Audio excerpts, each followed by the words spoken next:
So it is the morning of November the 4th, which in 2020 has the significance of being the day after the presidential election down in the United States. And I've made a point of not actually taking a look at any of the results. I looked last night once at the New York Times saying that it was going to be close. This is the race between Donald Trump and Joe Biden. And I don't know what it is. It feels like one of those natural disasters you can't do anything about, especially, I guess, as a Canadian, where we are so closely abutted to the Americans. They hold a lot of sway over my life. I mean, I guess for all of the world, who becomes the next president of the United States affects us all, the entire world. Um, I think that is doubly so for Canada, which, um, while we are a separate country with our own history, we are so enmeshed economically, culturally, and all that with the United States that, obviously, understandably from the outside world, sometimes people go, Canadians, Americans, what's the difference? It's like, well, it's like we're like Americans without any voting rights, with our own complicated history. It's fucked up as well. Um, just fucked up in our own special Canadian way. Uh, um, but it's funny in this age of connection where I could be watching everything. I could be tracking, every single back and forth of this particular disaster.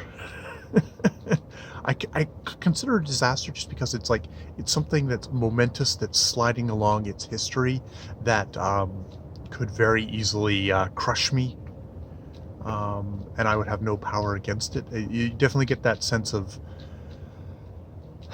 no locus of control, which, I mean, I'm sure Americans feel that way as well. Um, but my reaction to a lot of events like this, most of those have actually been, disasters like 9/11, like COVID, is to get the information that I need, but try not to let myself be consumed by the media. And I definitely feel stressed at the moment. I can feel it in my body, in my back, in my gut. It's just like, oh, I feel really stressed. And, it's one of these things of like, what do I need to know? I probably just need to know what the outcome of the election is. And someone will probably tell me that, and that will be it. Um, and that this might be something that we're not going to know for weeks. And I'm sure there will be plenty of twists and turns, regardless, whether it's Joe Biden, whether it's Trump. And there's nothing I can do about that. So it's one of these things of like, um, balancing being a responsible citizen of the world, since I'm not a citizen of the United States, who should be, be informed, but also um, be responsible to how much I know this is going to affect me, how much this is going to stress me out, um, and maybe taking a step back.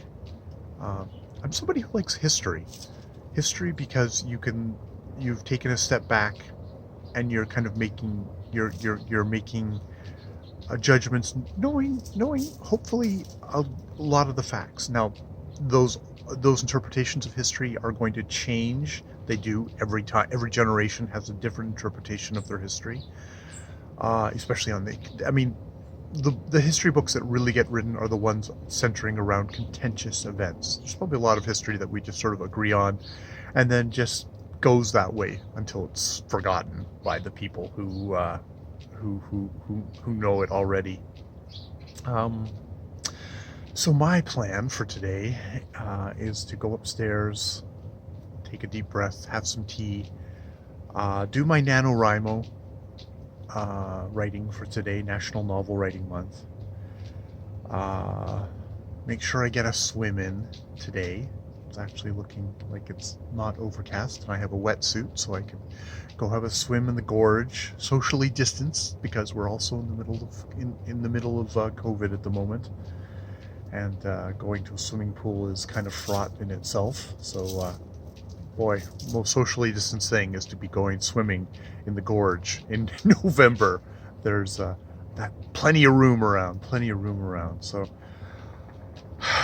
I'm gonna do that, and I'm gonna take care of myself and just take deep breaths and try not to get consumed in a news cycle. It's one of the kind of negative side effects of our society that in situations like this, oftentimes people get more disinformation, or just more kind of useless clutter in their lives that they don't really need. You know, I think if I was in the United States, I'd probably, I don't know what I'd need in the United States. This is what I need as a Canadian, as a oversensitive, stressed out Canadian. This is what I need to do. I need to take a step back and go, I don't need to know the nitty gritty at the moment. I might slip back into it at some points. Probably try and find, this is where I would usually go to whatever websites I find, websites, podcasts that I find are good for, sharing information about stuff like this, aren't going to try and stress me out any more than I need to be stressed out.